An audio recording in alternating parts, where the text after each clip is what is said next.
Good evening, everyone. My name is Anthony Bogues, the director of the Center for Study of Slavery and Justice and a professor in Africana Studies here at Brown University. I would like to, on behalf of the Center for Slavery and Justice and of Brown University, to welcome you all to this very special occasion. In welcoming you all, I would like to pay special notice to two individuals, Provost and his wife and companion, Monica Shebets. Welcome, Provost. Right? As well as pay special mention to Miss Mildred Nichols, who's the wife and companion of the first chair of Africana Studies. Welcome, Miss Nichols. This is a most auspicious occasion for the Center for Study of Slavery and Justice. And obviously, I would like to welcome and pay tribute to the wonderful actors who will work with us this evening under the direction of Ifa Baiza, Don King, who will be our MC, Carl Hancock, who will also work with us, and Nina Williams, who at the very last minute, when one of our actors had strep throat, decided to fill in. So thank you very much to the actors and to Don, who will MC the show tonight. Obviously, I would like to pay special tribute and thanks to the Marian Anderson String Quartet. Sometime this year, early on this year, the Center for the Study of Slavery and Justice, along with the Rhode Island Chamber Music, and that may sound like a strange to you, so Center for Slavery and Justice and Rhode Island Chamber Music Association, doesn't quite seem to fit, but it does fit. Co-sponsored the Marian Anderson String Quartet to visit and give a concert in Rhode Island. We were all very, very impressed. And I was even more impressed when I spent hours actually with them closing down the Paragon restaurant. As I listened to them talking about their music and the relationship of their music to the African American experience. So when we began to think in the center of an event to celebrate the Emancipation Proclamation and how to do such an event, it was clear to me that we had to do something unusual. And the group that I thought we could do the most unusual thing was the Marian Anderson String Quartet. Because what they are is that they represent an aspect of the African American experience that is not very well known, but an aspect of the African American experience that reworks some of the traditional musical richness of that particular experience. So when we thought about how to deal with the Emancipation Proclamation, we will have a scholarly event, and that will be on November 1st. But we also thought that we needed an event that would, if you wish, allow for the richness of the African American experience and understanding of that particular historic moment to come to the fore. And so we thought music was one way in which we could do this. And when we spoke to the Marian Anderson String Quartet and we spoke about the idea, they decided that they could actually perform some of the music that was written by African American composers in the period right after emancipation. So what more could one actually want? So on behalf of the center, I would like to welcome you all. I would like to give my most profound thanks to the Marian Anderson String Quartet I hope that you will have at this unique event both a reflective time as well as time, as you will see, in which you will have to participate in some of the things, but also that you will have a rich musical evening that you will talk about when you leave here. My final word of thanks is to Ms. Shana Weinberg, who is the manager of the center, one who has become the anchor for the logistical things in the center. I want to say publicly thanks to her for managing so many different moving parts in this program and therefore for allowing it to happen. My warmest welcome to you all again, and I hope you have a rich, enjoyable experience. Over to Don King. Don?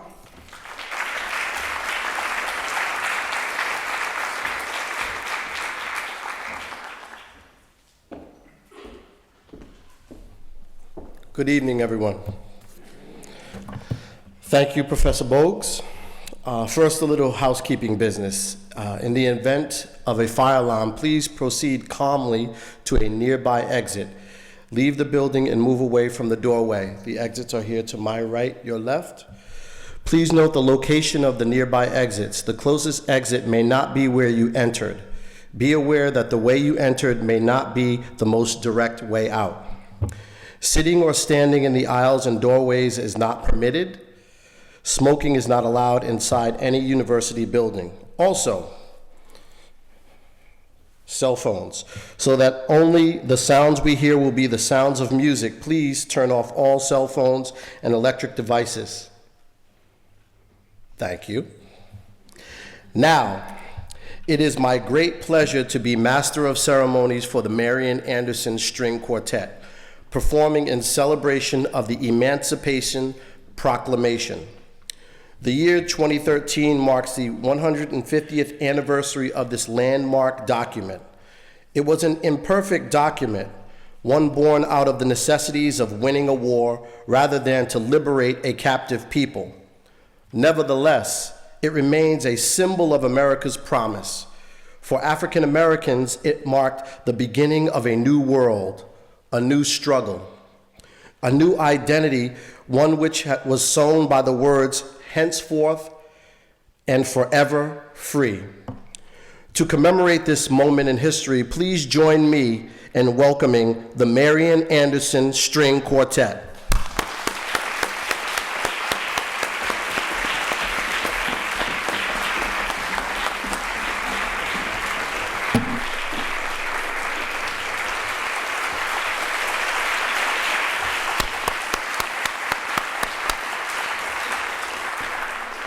Now, will everyone please stand for the Negro National Anthem, Lift Every Voice and Sing. We invite you all to do just that. You will find the lyrics in your program.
You may be seated. Written in 1862 by President Abraham Lincoln, the Emancipation Proclamation was set into effect on January 1st, 1863. Perhaps this is the reason so many African Americans are dedicated to the New Year's Day ritual of black-eyed peas and greens. For African Americans, every New Year is a special moment of memory, not about the past, but the promise of a different future, one that was to be. In the decades that followed the document's signing, African American people found ourselves embracing, breathing, tasting freedom for the first time. Contemplating future and past, we search for loved ones, mourning our separation from homeland, from family, from children, from lovers. We were suddenly free to express a full range of human emotions: joy, passion, bitterness, longing, regret, even the possibility and the impossibility of romantic love, unrestricted by the pain of being enslaved. For what kind of love is possible when the pain and trauma of every day attempt to steal our soul? No longer slaves, we could contemplate what kind of love is possible. Perhaps these thoughts inspired William Grant Still to compose his Songs of Separation, enlisting some of the finest poets of his time. For this selection, the quartet will be joined by some wonderful artists in our time: Ifa Baeza, Carl Hancock Rux, and Neely Williams, class of 2014.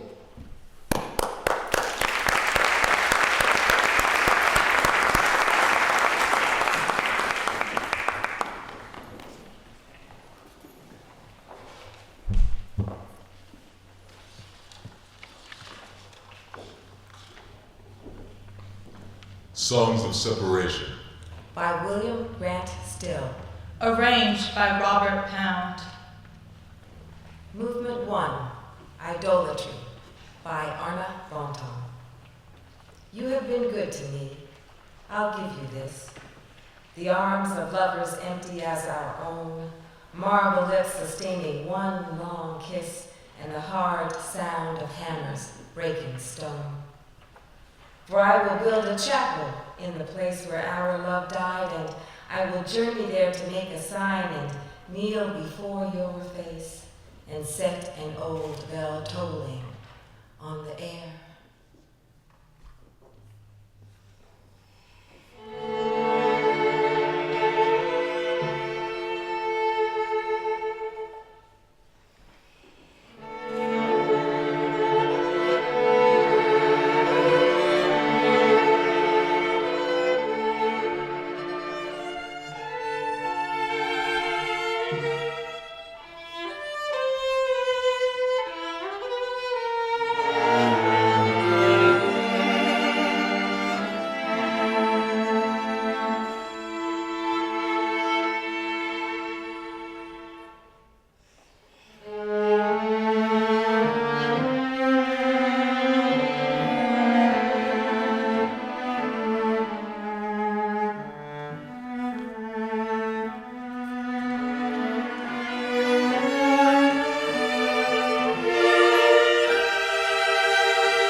Movement 2, poème. By Philippe Toby Masselin. Ce n'était pas l'aube, It was not yet dawn, mais je m'étais levée. but I rose, En m'affrottant les yeux, rubbing my eyes. tout dormait à l'endroit. Around all slept. Les bananiers sous ma fenêtre Under my window, the banana trees frissonnaient dans le clair de lune. shivered in the moonlight, Calme. calm. Alors, Then j'ai pris ma tête dans ma main I held my head in my hands, et j'ai pensé à vous. and I thought of you.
Movement 3, Parted by Paul Laurence Dunbar.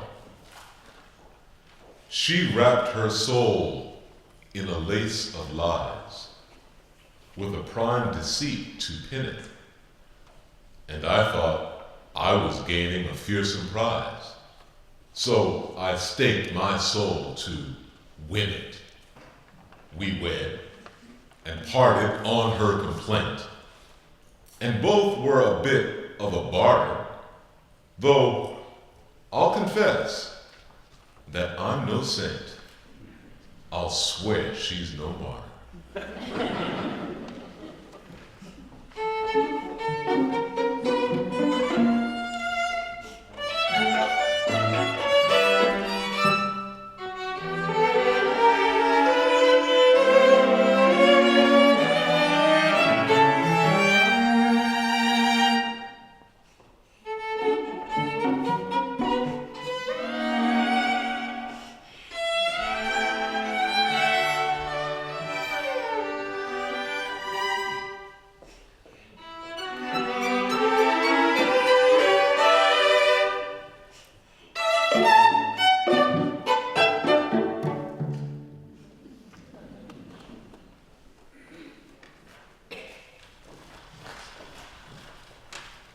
Movement 4, If you should go, by County Cullen.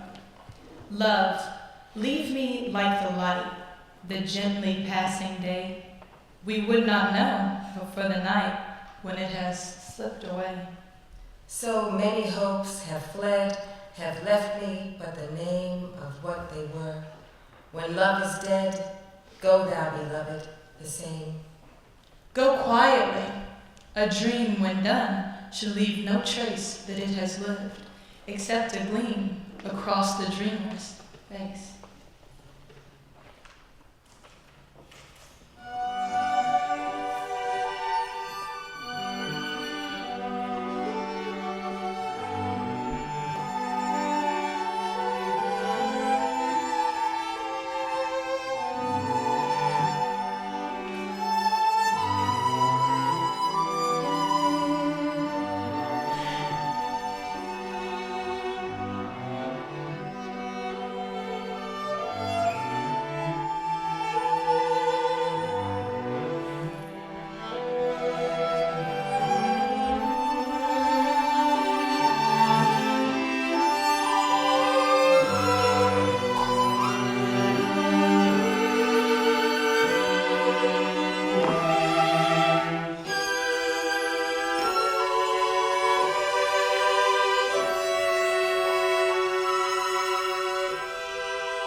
Movement 5, Black Pierrot by Langston Hughes.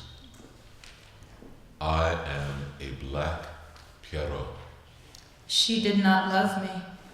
So I crept away into the night, and the night was black too.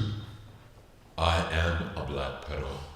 She did not love me. So I wept until the red dawn dripped blood over the eastern hills, and my heart was bleeding too.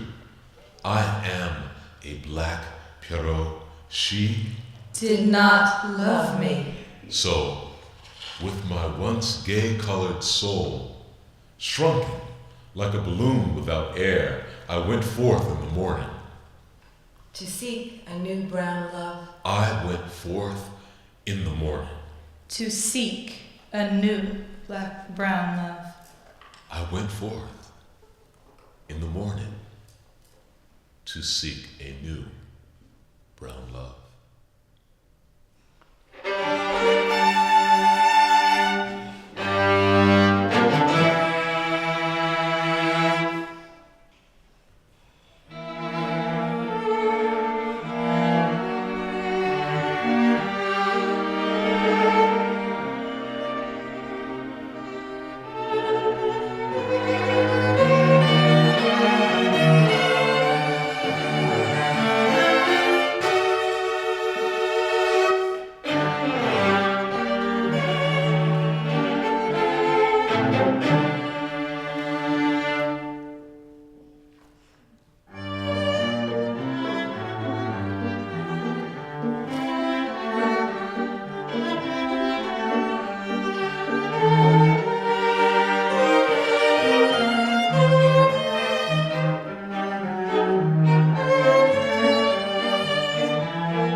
Thank you guys so much. What a pleasure. What a pleasure it is for us to have this experience. Thank you. In 1991, the four women you see in front of you stepped into the ongoing stream of African American history. In that year, we won the Cleveland String Quartet competition. Please, I'll take all applause.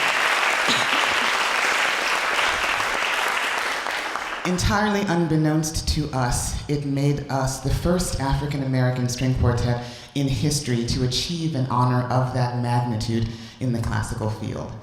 We were starstruck by ourselves in that moment.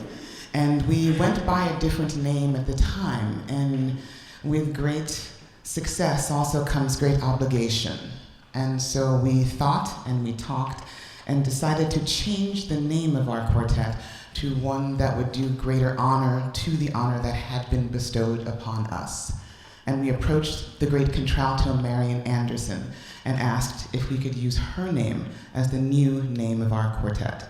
And so in 1992, she honored us with that exceptional name, and we have been carrying it ever since. A great joy and a great burden in its way to carry a name like that. While we were at the Eastman School of Music studying under the Cleveland Quartet, Marian Anderson passed. And the composer in residence that was there took it upon himself to write a work in her honor. And it's called In Memoriam Marian Anderson. It's the next piece on the program. And it is based on a very significant Negro spiritual crucifixion. And in light of this occasion and in light of this incredibly brilliant audience, we thought it would be a wonderful opportunity to bring both the spiritual in its original form and present it right beside the work that was inspired by it. And so if you would be kind enough to stand once again and join us in a presentation of the congregational hymn and spiritual Crucifixion.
Neely Williams, and special guest Carl Hancock Rux, our readers.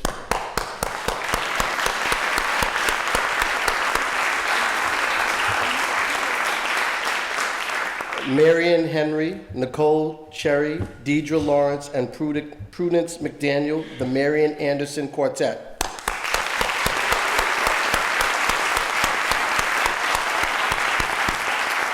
Aoife, am I on track? Yes? Okay. Yes.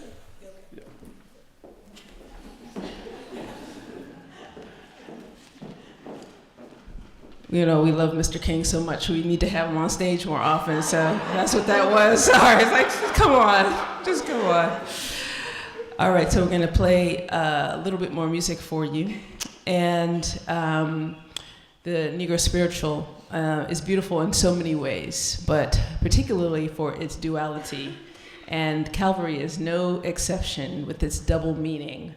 Many of you may know Calvary to mean the hill in which Jesus was crucified, but it also represents, from the slave times, a hill in which was part of the Underground Railroad. And so we thought it would apropos to end our program today as whatever your belief, whatever definition you want to take, both of those represent freedom. And so we will play for you two string quartets based on the spiritual, one by Coleridge Taylor Perkinson, who comes from the European classical tradition, but loved his aunt singing to him spirituals every morning while baking pie in North Carolina. Then you will hear a rendition from just a great guy from good old New Orleans, Louisiana. And he puts this wonderful spiritual again through his own voice. But again, we can't go without one more sing. So if you would join us one more time with the verse and chorus of Calvary. If you would please stand for that. Thank you.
them another round of applause, please, everyone.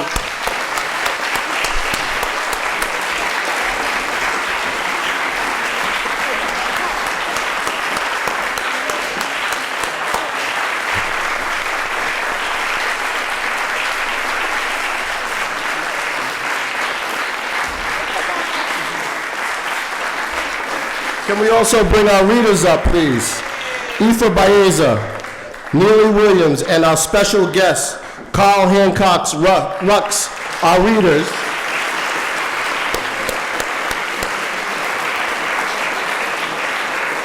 The Marian Anderson String Quartet, Marian Henry, Nicole Sherry, Deidre Lawrence, and Prudence McDaniel. Please give them.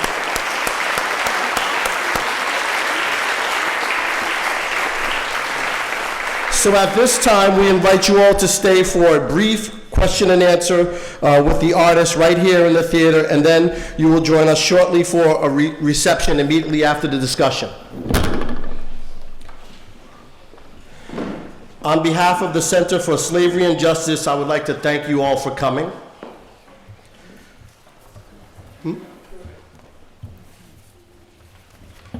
And then first off, I'd like to say welcome back to the Marian Anderson String Quartet. It's nice to have you all back with us. And I have someone who has a question. I promised that she would be allowed to ask the first question. So my daughter Anu, would you come up here, Anu, please, and start off the question and answer? What's your question?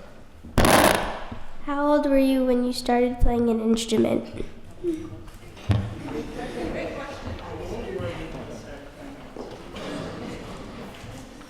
I'll start.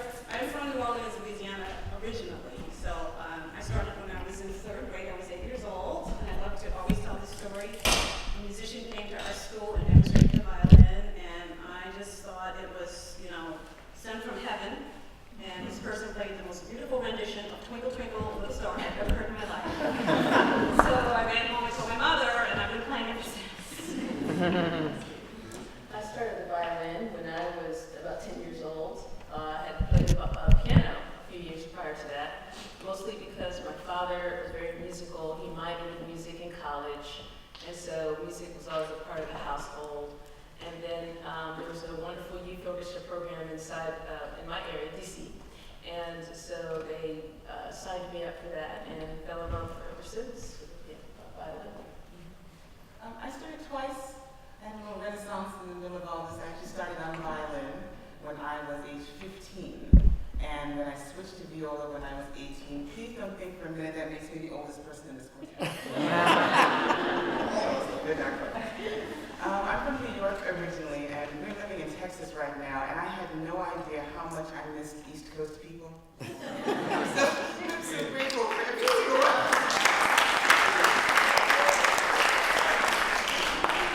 And I grew up in South Bronx, which is kind of a lower income area of New York. It's kind of gotten famous in the movies. All the bad parts of South Bronx got very famous in the movies, but there were good parts too. There were homes like mine that were rich with love and rich with music. And I started playing violin in school, and then I started taking violin lessons also at a community music school down in the village. And actually it's the music school that we're in some ways modeling our community music school in Texas after. And that was the 3rd Street Music Settlement. And while I was there was a coach for one of our young chamber groups who was a violist. And for those of you that may not know, the instruments are very similar, but there's something kind of husky and broken sounding about this instrument. It sounds like a woman who's had a very long, hard life. It kind of sounds like me a little bit. And so I was very, very drawn to it, and I switched to viola when I was 18. And then went to Manhattan School, and then met these guys, and the rest is fabulous. It's great. I grew up in Des Moines, Iowa. Ooh, yeah, baby.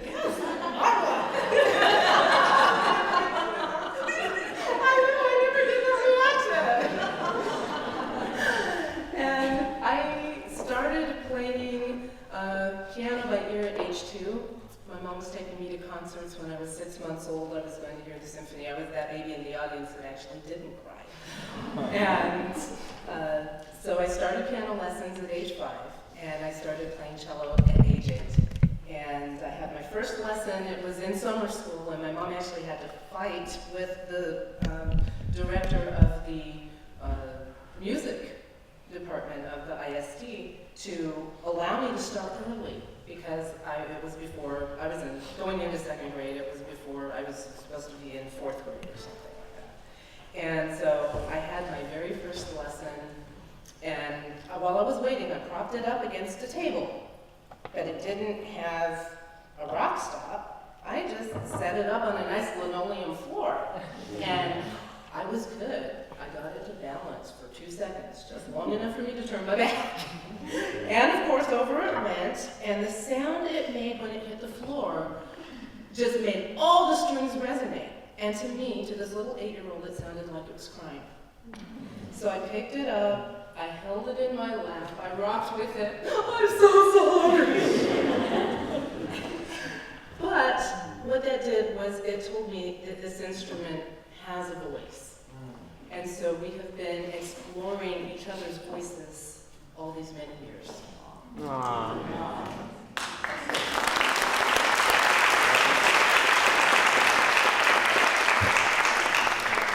You know, my next question was going to be, can each of you describe or share with us what delivered you to music? But I feel like in many ways you all already did that. Really amazing, thank you.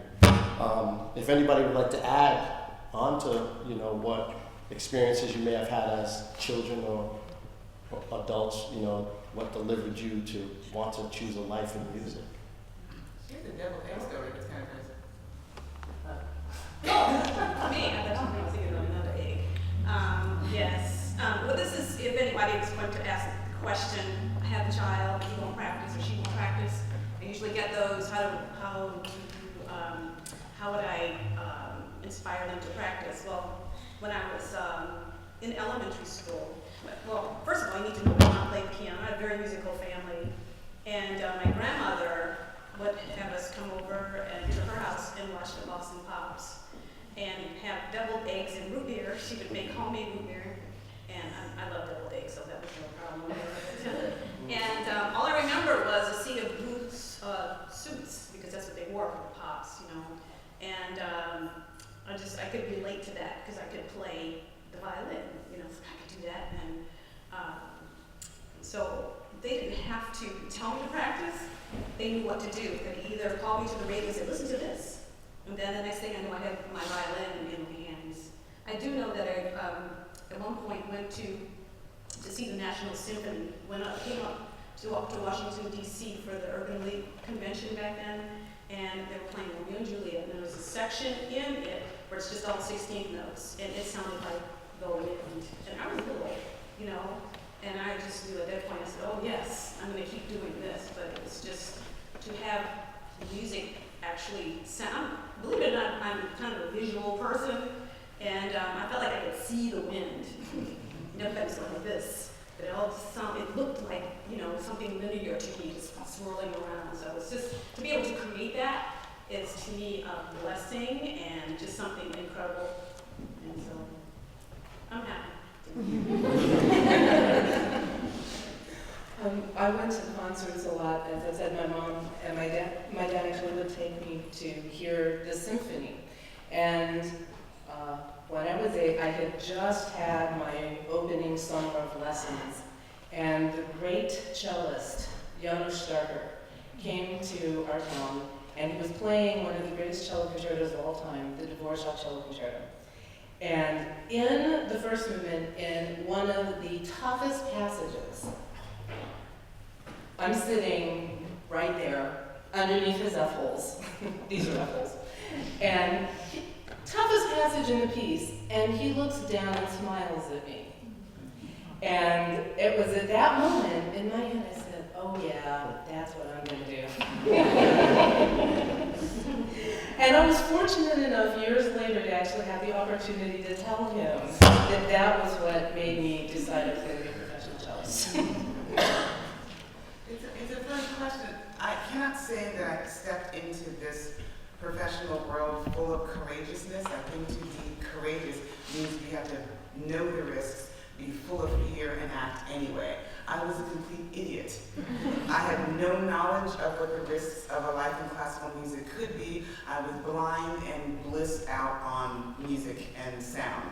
And I just followed my ever-beating heart. Apparently my family knew much earlier than I did that I was going to pick music as a career. There's a very famous, since we're telling deviled eggs and young stalker stories, there is a very, very famous story in my family of the day my mother misplaced me. We were at one of those big church outings, and she turns around and her little, 3-year-old daughter is gone. And so she's hysterical, just running around this fair trying to find her child. And she looks up on the stage, one of the stages that was set up, and there was a big jazz band that was performing. And her little 3-year-old daughter is actually on the stage, sitting in the middle of the band going. It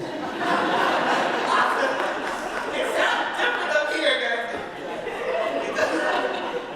And it does. I mean, these sounds are unbelievable. Honestly, I barely made it through Lift Every Voice and Sing, guys. To have you contributing to these sounds, I have goosebumps running all over my body. It's an incredible experience to be this close to these sounds, and you can't get any closer to it than this. And so I had to sit here. I had to sit here. Oh, sorry. We talk too much. I think we do. What drew me to music? Or to your profession. Yeah. Well, I'm a writer. And, I had a visual, it's shifting gears, it was really a visual experience. My older sister, she's 2 years older, and I was pre-kindergarten, and my cousin had taught me, I thought, to write my name, and I was very proudly telling her, I know how to write my name, and I printed it with these, my little fat pencil, these very horizontal letters, Wanda Williams, it was all sticks, And my older sister said, that's not writing, this is writing. And she did it in cursive, and it was the most beautiful, that you get that wind, it was like the sea, it was like waves, it was like dancing on the page. And I said, that's what I want to do. I want to write. And, my subconscious took that message and it's translated it into my actually becoming a writer. But the impulse originally was visual poetry, if you will. And then musically, my family is very interdisciplinary. We used to have concerts every Sunday, every free festival in the park. We saw opera, Kiss Me Kate, and Madame Butterfly way up in the rafters at the back at Forest Park, so the people were this big. But the music was always, it was, when I was a child, much more accessible, and so I got to hear these primary things. I remember hearing Pablo Casals on the Today Show, and I was, and I had to wait until I was big enough to play cello, because I said that sound was so mesmerizing. I had to possess it, and it had to possess me. So those integral moments that you talk about, it's just such a shame that we don't have that kind of fluidity and currency for children today, so that they have access just to the sound. We're working on it. I grew up in New York City. I'm an interdisciplinary artist. I'm a writer and a recording artist and a playwright.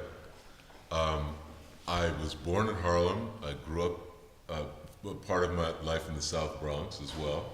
I grew up in foster care, and so I moved around a lot. When I was 11 years old, and there was a lot of isolation. I guess growing up in foster care, you're with yourself, and I was always with books, and I was always in the library at school, and I was always just sort of fascinated with music and with art and with culture. They were my friends. It was all that I knew. And it's only family, I think, that I knew. I still own a diary that I had when I was 11 years old, And on the first page, it was the first diary I'd ever had, and on the first page it says, "Hello, my name is Carl Stephen Hancock." I hadn't been adopted yet, because I wasn't adopted until I was 15 years old. So I was in the foster care system from the age of 3 until I was 15. And so I didn't even know who I was yet. And so at this point, I think I was 11. Yeah, so I said, "Hello, my name is Carl Stephen Hancock. And when I grow up, I'm going to write a novel, and it's going to be called The Novel by Carl Stephen Hancock. And I'm going to write a book of poetry, and it's going to be called The Book of Poetry by Carl Stephen Hancock. And I'm going to write a play, and it's going to be called A Play by Carl Stephen Hancock." And I guess the greatest thing about that story is that all of those things came true. Not the titles, but I actually did. I have published novels, poetry. I have published plays. They are all books. They are in libraries. They are in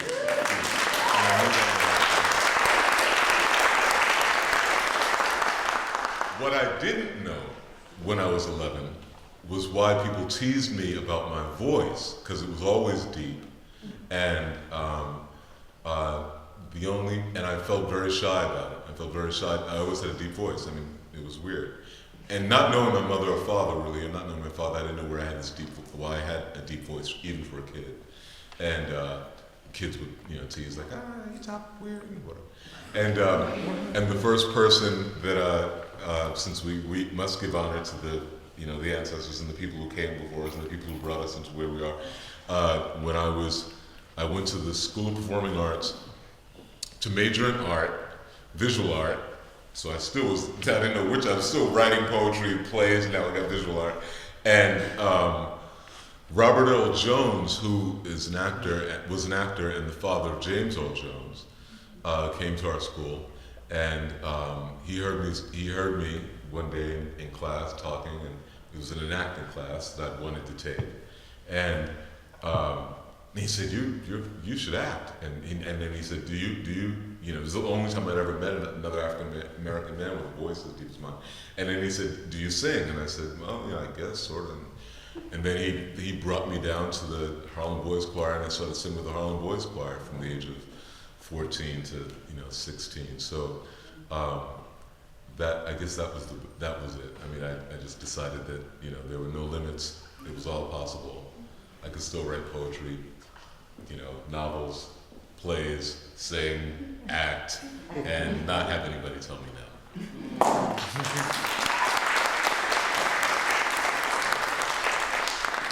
Thank you. Oh, wow, I felt like everybody contributed so beautifully. I just, in terms of, again, I owe everything musically that I have to my parents. They're the most supportive parents anyone could have in terms of fostering anything that I was passionate about. And, I remember so fondly, my dad after dinner playing Schumann or Thelonious Monk at the piano, or trying to play a solo of Miles Davis on the trumpet. But I mean, it's amazing, just the fact that my house was so full of that of art and culture, and it was okay to want to love this thing called music, this thing called art, and so it was like a blanket. Every kid has their teddy bear or their blanket, and I just had music.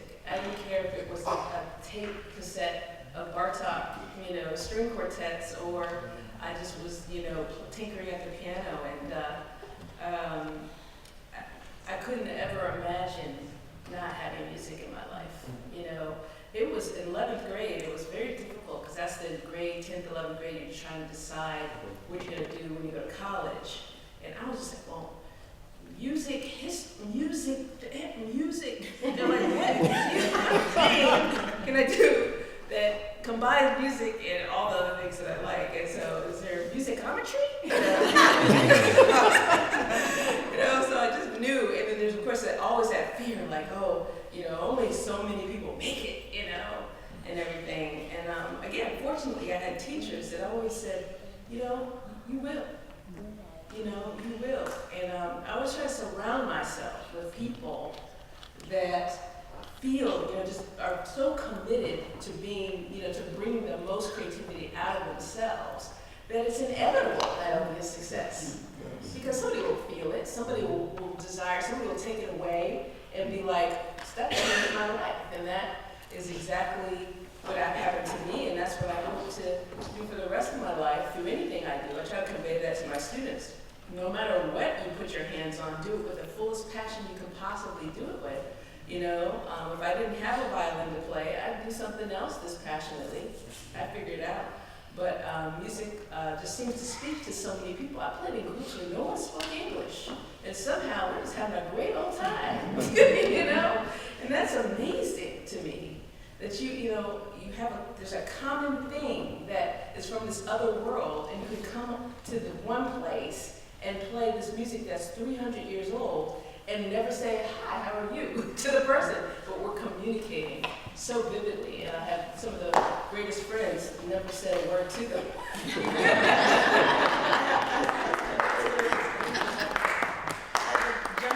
This is weird for me because I'm not the factotum in this quartet. She is actually. You can actually don't picture Trivial Pursuit with this woman. But it's just an interesting thing that she just said, that you just said, about regardless of the language, that there's a way of communicating through sound. And this is a very neat experiment that was done by 20th century composer John Cage, who was trying to see if there's any such thing as silence. And so I think he might have been, using hallucinogenic drugs at the time.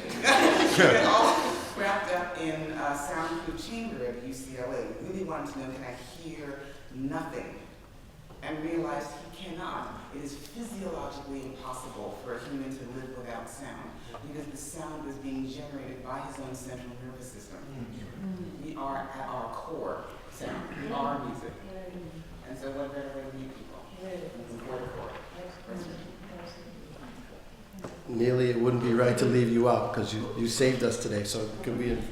Could you talk a little bit about your new projects? Sure. Can we give Neely the chance to? Yeah. Sorry. I guess musically, I played the cello, and I had one of those similar experiences. A person from the Philharmonic in my town, I'm from Kentucky, came and made like a gunshot noise with the cello, and she made the bird sound, and I was hooked.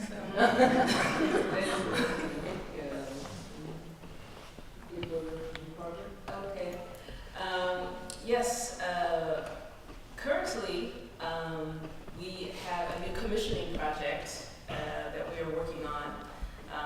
This is, not uncommon for groups or arts organizations to develop the music of today, because particularly in classical music, it is dying.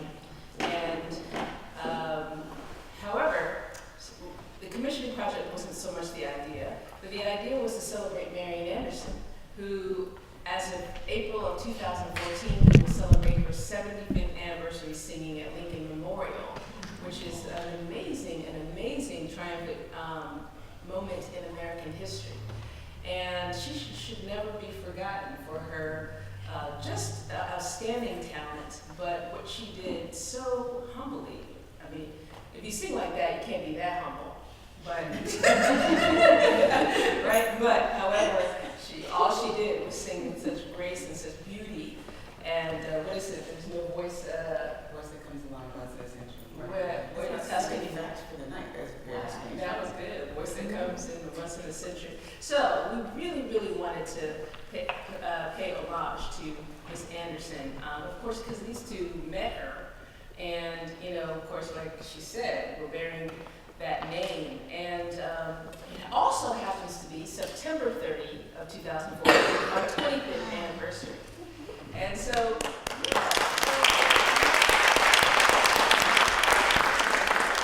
Amazing is that we have a fan that happens to go to her church, who's a history professor at Texas A&M, where that's why we ended up in College Station, Texas, to be in a residence there, which we're no longer residents there now. But he came to me with that fact like a day before I thought of it. I was just so surprised that it was, you know, it's your anniversary and Marian Anderson's anniversary the same year. And then so 25 to 75 is 100 great years mixed together.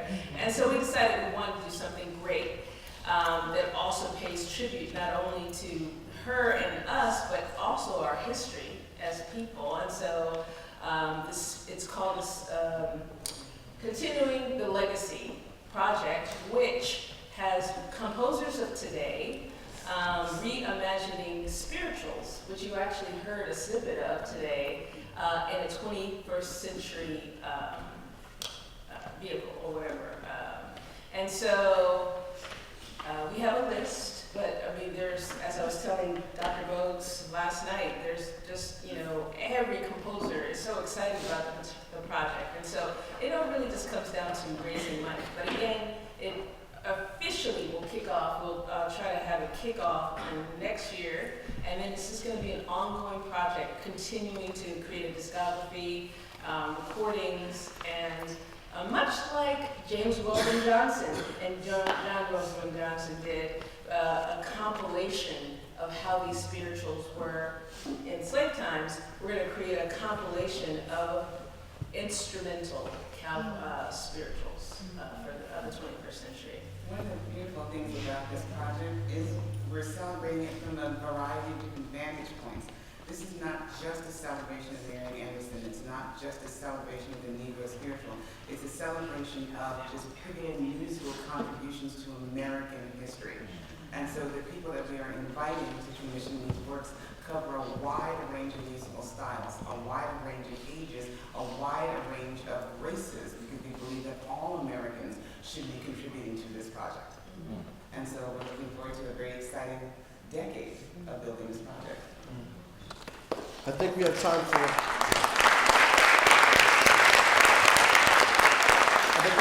for one or two questions from the audience, and then I'll bring up Professor Bogues. Any questions? Sir. Hi, you mentioned that you were the first African American string quartet to win a big prize. So I was wondering if you could talk about like what do you think that is, and why do you think there's no more African American artists like yourself? Why is this an issue in America? One little piece is we were the first to win the competition, but we are not now the only. And we're very, very excited about this, actually excited to the point of tears. There is a competition winning orchestra called the Sphinx Orchestra that every year is generating a new string player of color that they're presenting into the concertizing world. We've got the Imani Winds, that were the first African American woodwind quintet to win the Grammy, to the best of my knowledge. We've got we got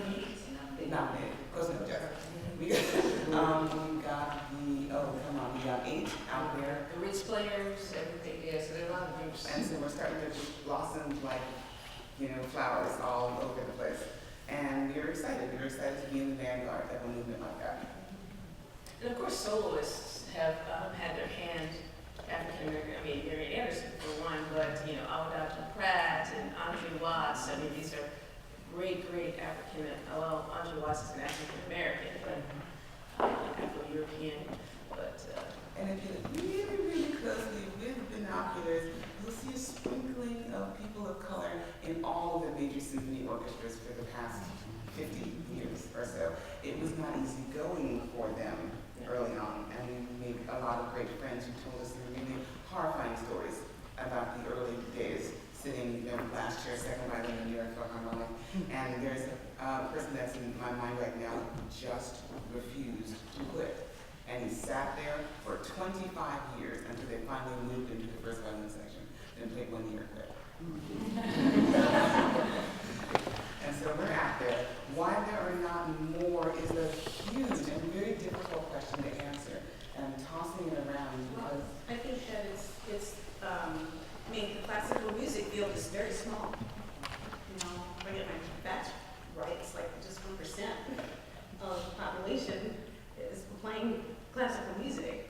So you take that back, and then, you know, the fact that the still classical music is not being given out freely, you know, to underprivileged kids, you know.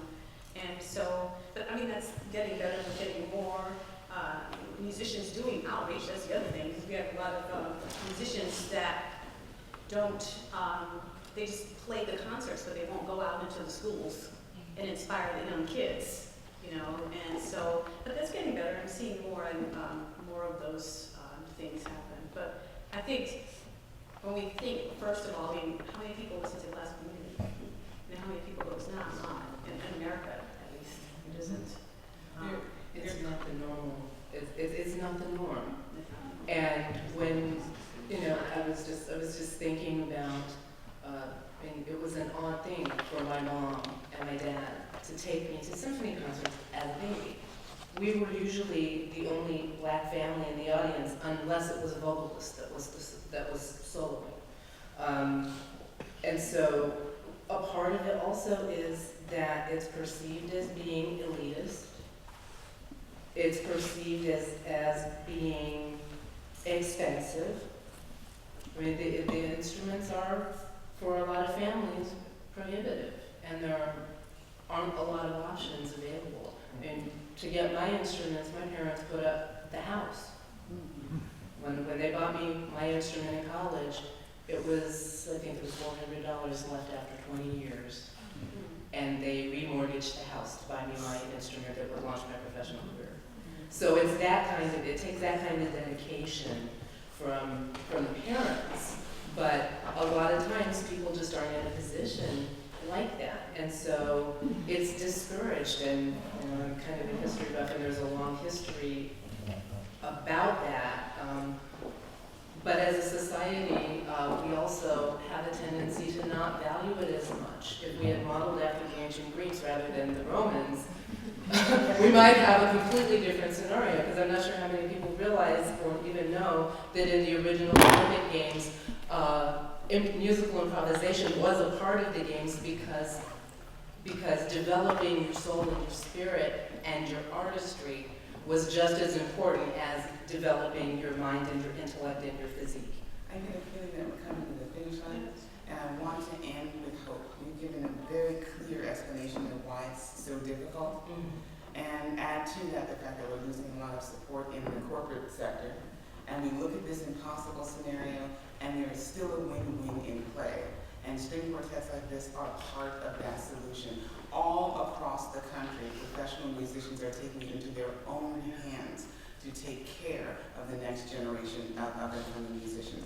As Marian said, a lot more folks are committed to doing outreach, and a lot more folks like us, actually we're doing a big thing at Chamber Music America convention in January, are starting their own grassroots programs, starting their own community music schools the way we have, to ensure that there's a hands-on guarantee that whatever has happened will not continue.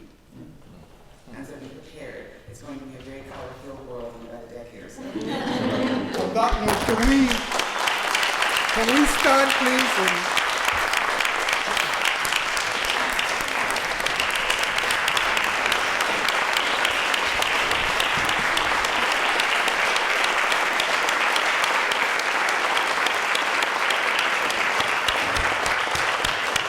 On behalf of the Center for Slavery and Justice and the Brown University, I would really like to profoundly thank you, the Marian Anderson String Quartet, not just for your music, but for your absolute commitment to certain things in this country. And really, to say, I'm absolutely overwhelmed all the time, every time I meet you all. So thank you all very, very much. Thank you very much to E400 actors.